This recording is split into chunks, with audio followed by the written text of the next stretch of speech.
to exploit, whether it's personal information, financial data, or critical infrastructure. No one is immune to the threats of the digital age. That's where cybersecurity comes in. Great Self IT Solutions can help you develop a career in cybersecurity and in six figures without necessarily having any technical background.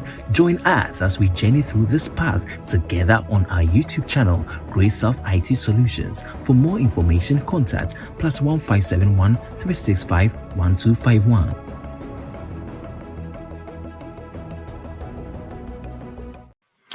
Hello everyone, welcome to my channel. My name is Eric Obin from Great Self IT Solutions. If today is your first time joining us on this channel, I highly recommend that you subscribe to our YouTube channel and also click on the notification bell so that anytime we go live or we drop any new content, you'll be the first person to get hold of it. Today we want to continue on our journey of how to pass the Cgrc exams, formerly known as the CAP exam. In my previous videos, we dropped on the preparation step. Today, we want to look at the categorization step. And I remember we said that in order to pass the Cgrc exams, you it's a must know 7 steps of the RMF, which is very, very important. That is why we are taking our time to take each step and go into details and also highlight the important areas that you need to know, must know, in order to pass the exams and pass well. So today we want to look at the categorization step or the categorize step. So first we want to look at the purpose. So the purpose of the categorize step is to inform organizational risk management processes and tasks by determining the adverse impact to organizational operations and assets, individuals, other organizations, and the nation with respect to the loss of confidentiality, integrity, and availability of organizational systems and the information processed, stored, and transmitted by those systems.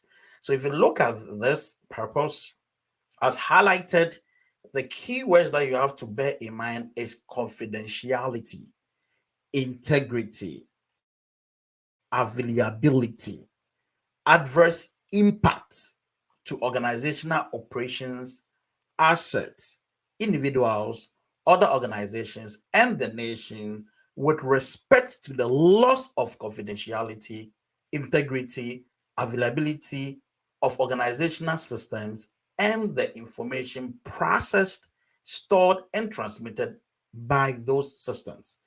You can never understand RMF or cybersecurity as a whole without understanding what we call the security objectives or the security triad. It is called security triad.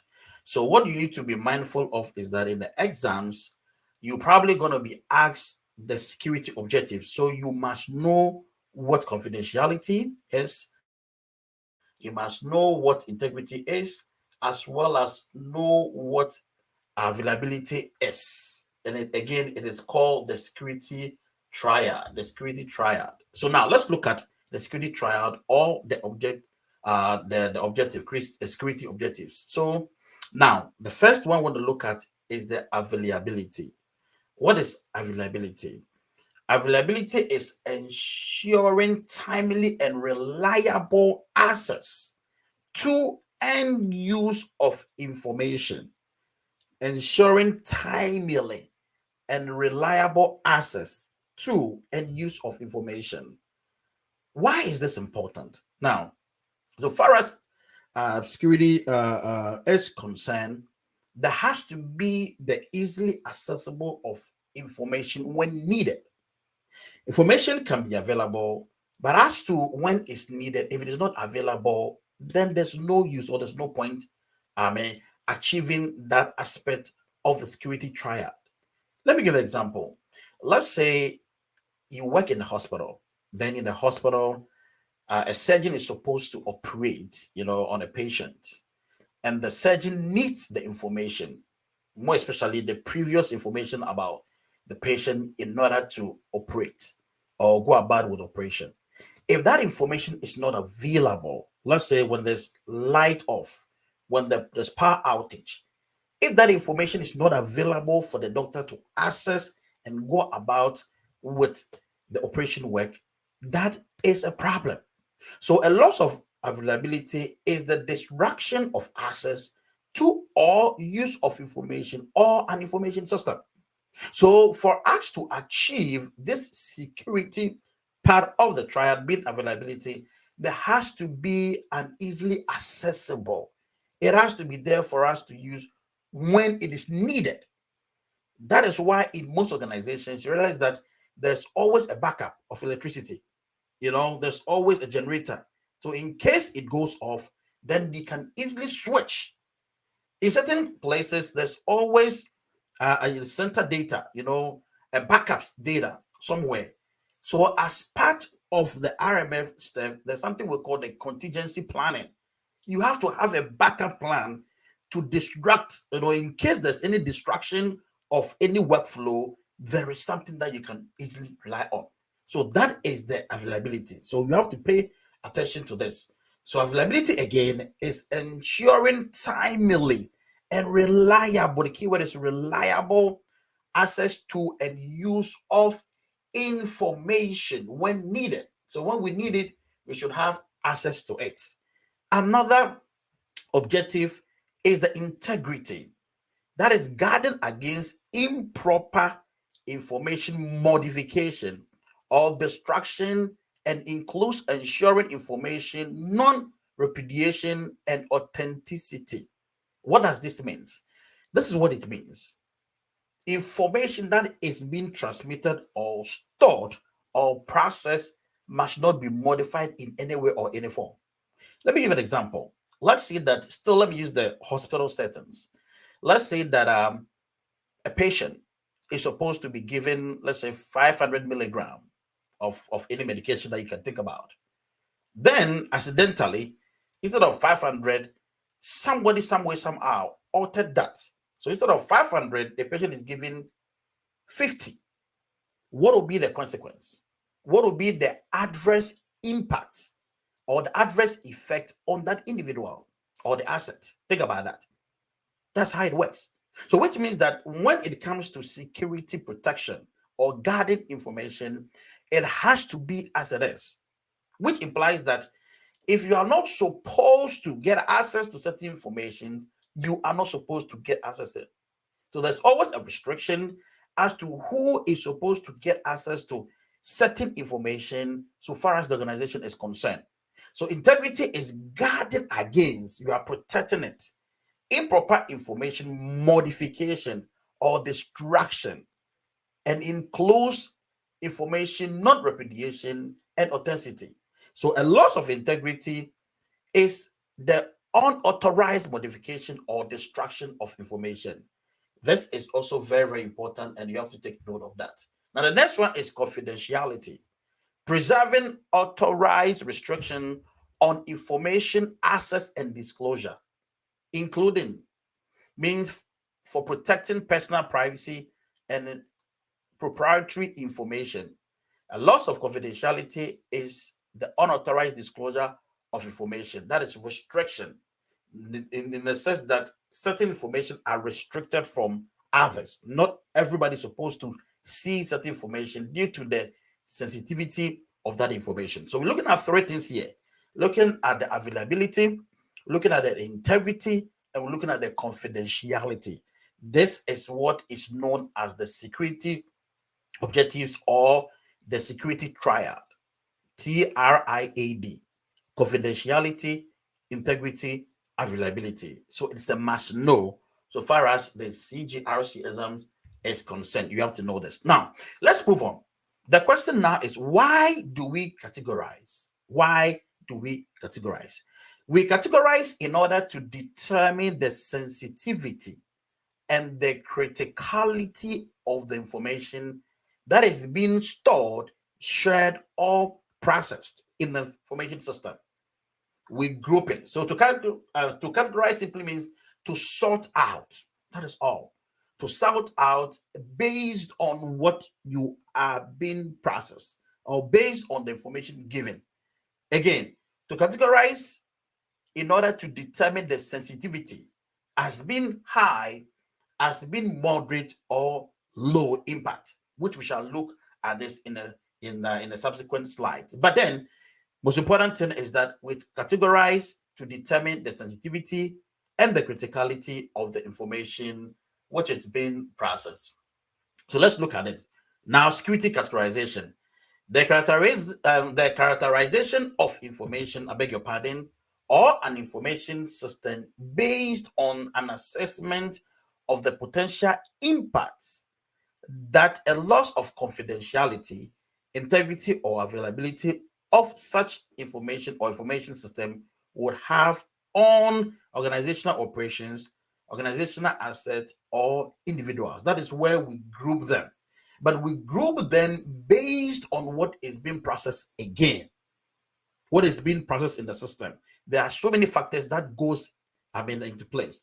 What you are being processed, the purpose and the mission of what the information system is going to be served. It is also very important.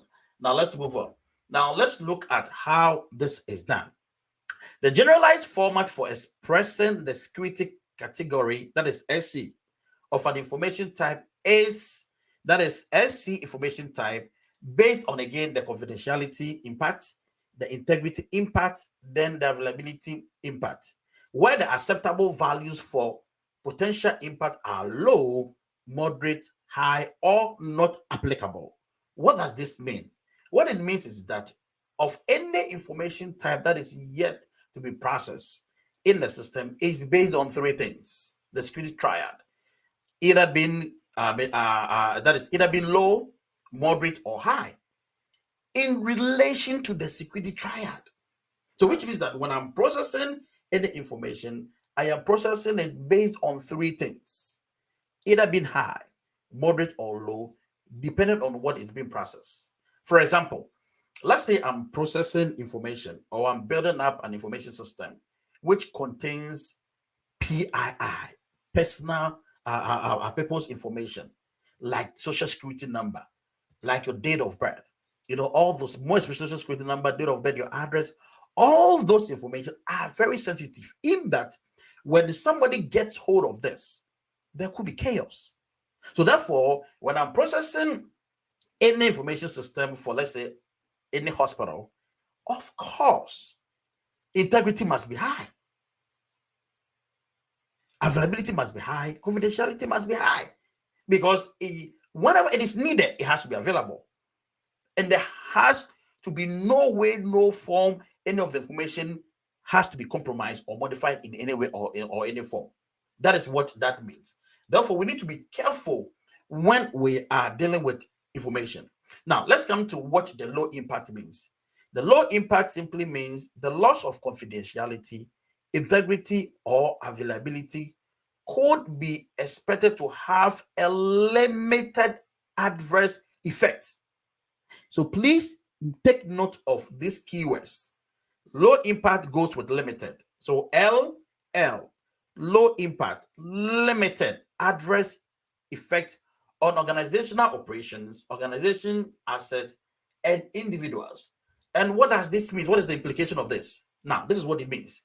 It means that a limited adverse effect means that, for example, the loss of confidentiality, integrity, or availability might cause a degradation in mission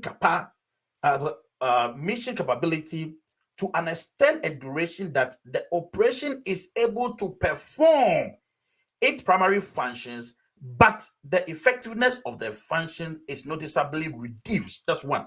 What it means is that even though in any of the triad, if it happens that the impact will be low to the extent that it will not cause an apparent stoppage of operation, it can function even though there's an impact. The impact will not be felt that much. So, and this, then there could be so many reasons that goes into that. Maybe there's a backup, somewhere, all the information that is being released is not that critical enough. Remember, we said we categorize to determine the criticality and the sensitivity of the information. So maybe the information that is being exposed or modified or in any form that you can think about doesn't have much effect. Operation can move on normal. There wouldn't be any major impact. And that is what is meant by the low impact. 2, the result in minor damage to organizational assets. And 3, result in minor financial loss or result in minor harm. So the keyword here is minor. There's no much of effect to it. The next one is moderate impact. The loss of confidentiality, integrity, or availability could be expected to have a serious. So when it comes to low impact, the keyword is limited adverse. Moderate, the keyword is serious adverse effects. So what you are taking note is the moderate is serious, the low is limited, low impact. It doesn't cause, what you can think about is a minor harm, not a major harm. There's no much, impact on the organization, business or the mission. It's very important. So please pay attention to this. The difference, it is very important so far as the exam is concerned. And let us look at the implication. A serious adverse effect means that, for example, the loss of confidentiality, integrity, or availability might cause a significant degradation in mission capacity to an extent and duration that the organization is able to perform its primary function, but the effectiveness of the function is significantly reduced. So we said the first one is limited, it's minor, that is under the law. When it comes to the moderate, we say significantly reduce, result in significant financial loss, result in significant harm to the individual that does not involve loss of life or serious life threatening. Look at the difference. Please pay attention to that. Now, the next one is high. So when it comes to the high impact, the loss of confidentiality, integrity, or availability could be expected to have a severe or catastrophic adverse effect on organizational operations, organizational assets, or individuals. Look at the difference. So the first one with low is limited. Now with a moderate is serious. Now with a high impact, we say that there is a severe or catastrophic adverse effect. Now let's look at the implication to that and know the difference. So that a severe or catastrophic adverse effect means that, for example, the loss of confidentiality, integrity, or availability might cause a severe degradation in or loss of mission capability to an extent and duration that the organization is not able to perform one or more of its primary functions, result in a major damage to organizational assets, result in major financial loss, and result in severe or catastrophic harm to individual involving loss of life or serious life-threatening injuries. There could be, the company can either go into bankrupt. So many things can happen. The company can be sued.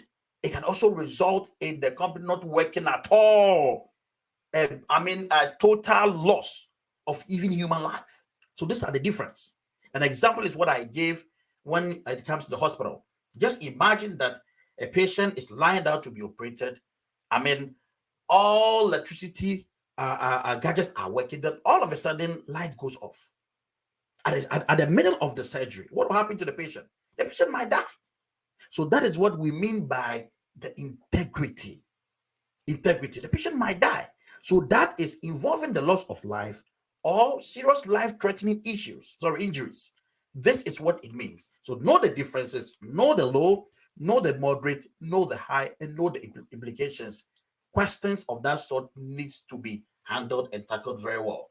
It is very important so far as passing example is concerned, the exam is concerned. So let's look at this example. Example said that an organization managing public information on its web server determines that there is no potential impact from a loss of confidentiality. Confidentiality requirements are not applicable. a moderate potential impact from a loss of integrity, and a moderate potential impact from a loss of availability.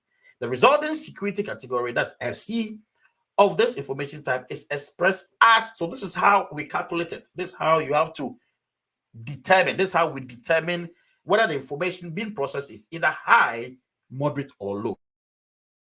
So we say that the public information confidentiality is not applicable.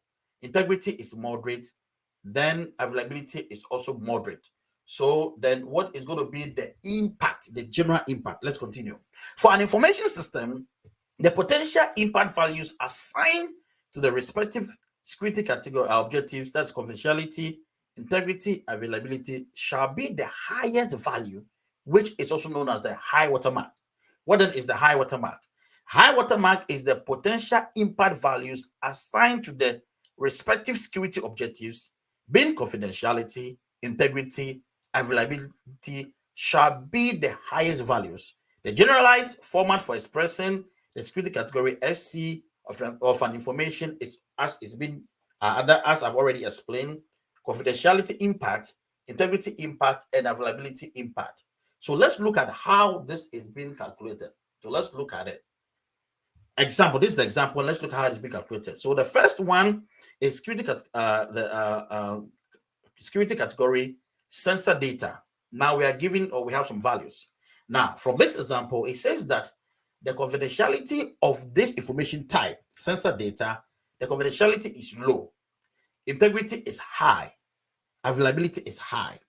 Now, there's also another information which is being processed by the same information system.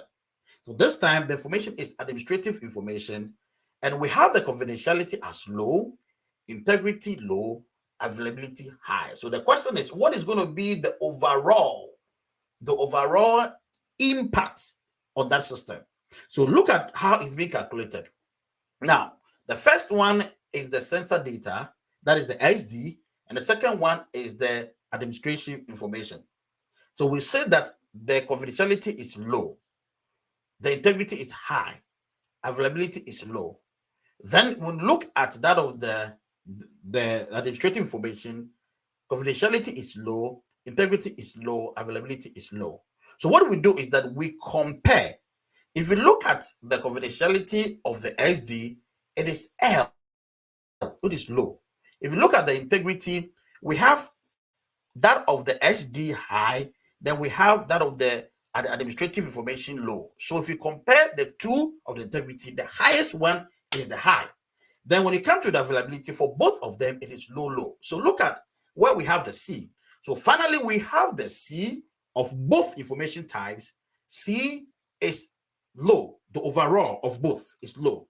The integrity is high, then availability is low. So if you look at the three of them, confidentiality low, integrity high, and availability low, then the high watermark will be the highest of the three after that comparison has been made. So in this example, we will say that the high watermark is high based on the three expressions that we have. Confidentiality is low, integrity is high, availability is low. So you choose the highest from the three, and the right answer is high. There could be a situation where we can have the confidentiality as high, we can have the integrity as maybe moderate, then we can have maybe the availability as moderate. So far as the confidentiality is high, the overall impact, the high watermark of the system will be high because of the confidentiality. That's how it works. And you see, what you would do under the categorization step has a major bearing in how you select your controls. So if the categorization step is not done very well, if you don't know how to categorize it, it is going to have impact on the rest of the applications or the steps. Therefore, how to go about categorization is very, very, very important. You have to know the information type. You have to follow all these things. And this is very important because that serves as the foundation for preparing the SSP, the Security and Privacy Plan. So the Security and the Privacy Plan starts at the categorization step, then ends or gets approved at the select step. So therefore, categorization step is very important and you have to know this. Now, let's look at the tags involved. Now, there are 3 tags that are involved. The first one is system description. System description is where there's an overview of what the system is all about. It contains so many things. System, we have the names of the stakeholder, the SDL, the address, so many things gives you an idea of the description of the system, how the system is going to be used for. Anything that you need to know as far as the system is concerned is under the system description. And the stakeholder for this type of tags is the system owner. It's very important. Pay attention to this. System owner, system description. The second one is security categorization. That's what we did. That is how to categorize the system to know the overall impact. And that is the examples that we gave in the previous slide. And this is done by the system owner or the information owner or steward. System owner, information owner, or steward. Those are the 2 primary responsibilities under this task. It is very important. Now, the third one is the security categorization, review, and approval. So after the system had been categorized, now it's being given to the authorizing official or the authorizing official designate or representative and the senior agency privacy officer. Why the senior agency privacy officer? It's because if the system has some PII in it, so which means that the senior agency for privacy officer is in charge of information types that deals with PII. So it is assumed if that system is being processed with PII, then of course we need to have the senior agency for the privacy to approve it. So 3 tags under the categorization step. We have the system description, which is being done by the system owner. We have the security categorization being done by the system owner and the information steward or the owner. Then the system has to be reviewed and approve the categorization, what is being done, how you were able to do it. You have to look at it, you have to review it and make sure that all that needs to be done, you cross the T's, you dot the I's, everything is accurate before it gets approved. And the NIST publication that is necessary or that is being used in the categorization step is the 860 volume 2 revision 1. This is very important. 860 volume 2 revision 1, then the FIPS 199, FIPS 199, FIPS 199. This is very important.